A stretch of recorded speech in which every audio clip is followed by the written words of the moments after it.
पाई जाती है। उड़ीसा में लक्ष्मण जी की हत्या कर दी जाती है पालघर में, और वो भी एक के बाद एक हमारे सनातन धर्म के संतों के ऊपर ही उंगली उठाई जाती है।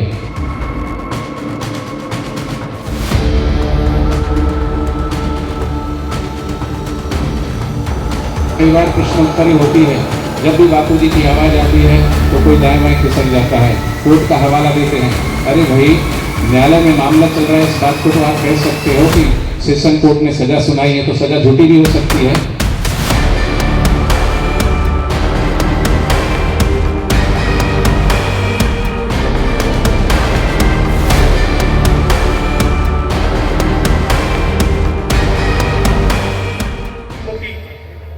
तितिक्षमः कारुणिका सुहृदः सर्वदेहिनां अजातः शत्रवः शांता साधवः साधुभूषणा।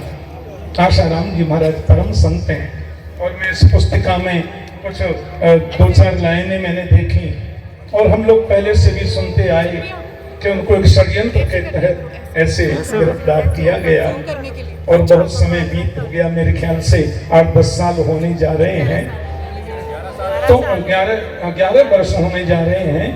तो उनको सिख रिहा करना चाहिए, और आदर सहित उनको अपने संत समाज में स्थान पुनः प्राप्त होना चाहिए। और भगवान श्री बालकृष्ण प्रभु योगेश्वर गोविंद के चरणों में मेरी अनंत अभ्यर्थना कि आपकी हमारी इन संतों की शुभकामनाएं जरूर रंग लाएंगी, और महाराज श्री भी शीघ्र बाहर आएंगे। और एक बार पुनः कौशिक जी के प्रति मेरी बहुत बहुत शुभकामना। और जैसा हमारे बाल योगेश्वरानंद जी बता रहे थे कि इसमें बहुत बड़ी भूमिका हमारे रामदेव शास्त्री जी की भी है।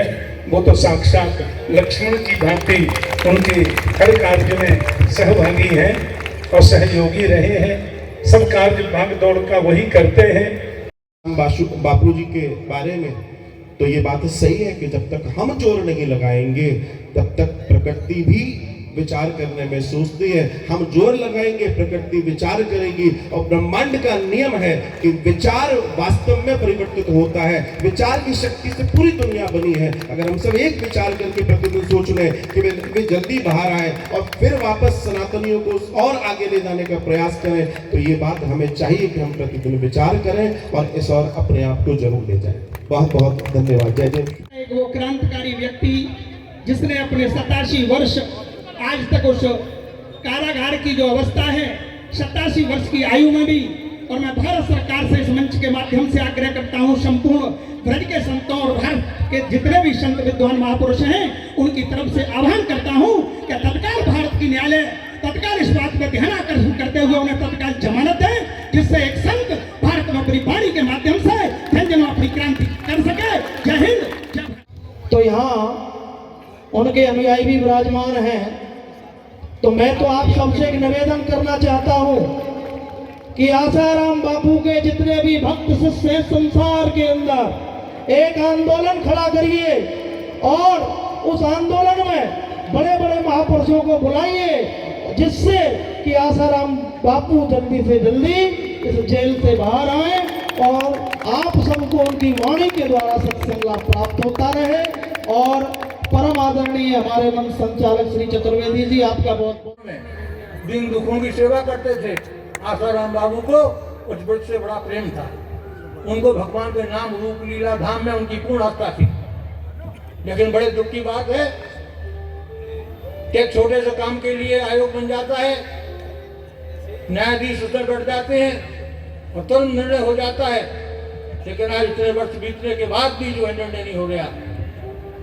निर्णय शीघ्र होना चाहिए, और हम प्रभु से आशा करते हैं कि वो निर्दोष साबित होकर और हमारे बीच में मौत आएंगे और अर्थात का के जीवन में होगा। इसी के साथ जो है कौशिक जी को मैं दीर्घायु की कामना करता हूँ, वो निरंतर अपने सेवा प्रकल्प को जारी रखे। जय श्री राधे, जय श्री कृष्ण। शास्त्र में ऐसा कहा गया है कि किसी महापुरुष के पीछे किसी न किसी एक अदृश्य शक्ति का कार्य होता है जो उसे खड़ा करती है। जैसा कि अभी यहाँ बोल करके पूज्य आचार्य श्री हमारे रामकमल दास वेदांती जी महाराज कह के गए, तो मैं उसी पंक्ति को दोबारा दोहराते हुए अपनी वाणी को विश्राम करता हूँ। रामचरितमानस में भगवान श्री राम का जब राज्याभिषेक हो रहा था, तो वहाँ भगवान के सामने सभी लोग खड़े थे, लेकिन चूंकि भरत पीछे खड़े थे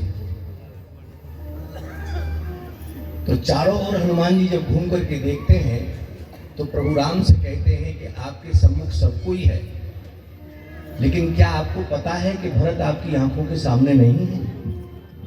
तो भगवान श्री राम कहते हैं कि मुझे पता है भरत कहाँ है। भरत राज्याभिषेक के समय पर छत्र का दंड लिए हुए हाथ में खड़े हैं मेरे पीछे। तो जिसके हाथ में छत्र का दंड है, जो राज सत्ता को पीछे से चला रहा है, मैं उसकी छत्र छाया में राज्य कर रहा हूं। तो इस छत्र के दंड को पकड़े हुए हमारे आचार्य श्री रामदेव शास्त्री जी हैं, जो इस शक्ति का कार्य कर रहे हैं।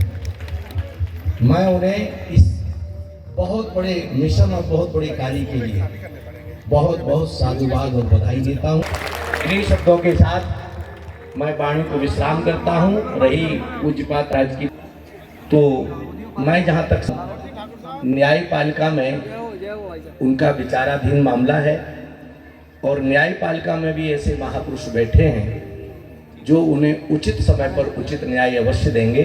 हम सिर्फ उनके लिए एक आशा के किरण जगा सकते हैं और भगवान से प्रार्थना कर सकते हैं कि वो उन्हें सकुशल जल्दी से जल्दी कारागार से मुक्ति मिले। इन्हीं शब्दों के साथ आप सभी को शास्त्री, जहाँ पर दो राम हैं तो तीनों कालों के राम चौथे आशा राम जी का इस पवित्र महोत्सव में सम्मिलित होना बहुत ही आवश्यक है, तथा इतने जब भक्तों की प्रार्थना भगवान के पास पहुंचेगी तो संत श्री आशा राम जी महाराज अति शीघ्र ही मुक्त हो जाएंगे। लोगों के अपराधी लाखों लाखों की हत्या करने वाले जेल में गए और निकल करके चले गए, लेकिन एक संत को,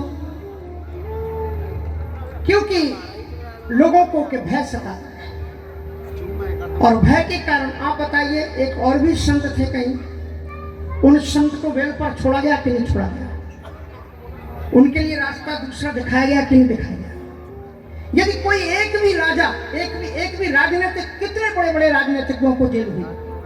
चारा घोटाला जो खुद स्वीकार करता था कि अगर लोग खाते तो मैंने भी अगर चारा खा लिया तो क्या हुआ, गौ का मत, वो बाहर है, कुछ नहीं हुआ उसने।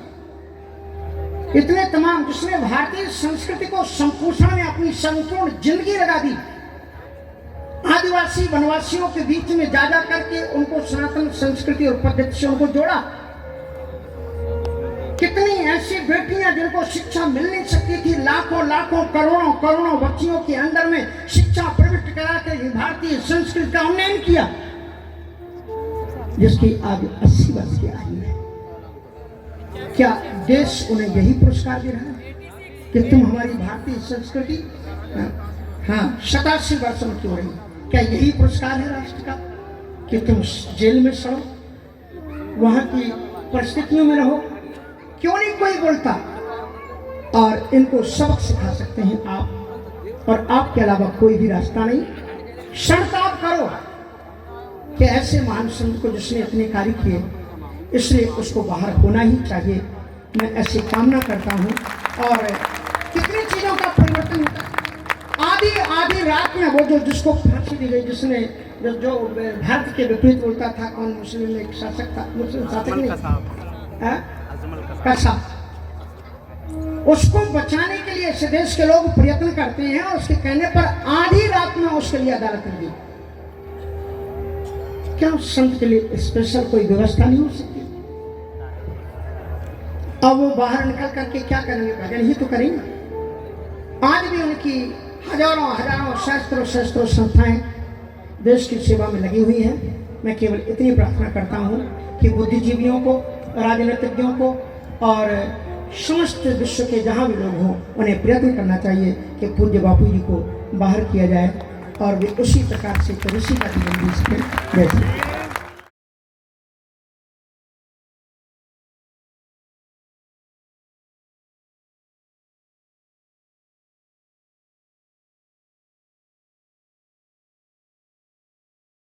संस्कृति को चोट पहुंचाई गई और उस समय हमारी संस्कृति बची तो ऐसे ही दिव्य महापुरुषों के द्वारा बची। गुरुदेव भगवान के द्वारा आज जो कार्य हो रहे हैं वह अनुकरणीय है, वह वंदनीय है। उन्होंने कई दिनों से आज 5 वर्ष हो गए बिना रुके बिना थके उनकी कथाएं एक व्यासपीठ से संचालित रही। मैं कहना चाहता हूं भारत की समूची जनता से कि उन्होंने पुराण की कथा गाई काल से और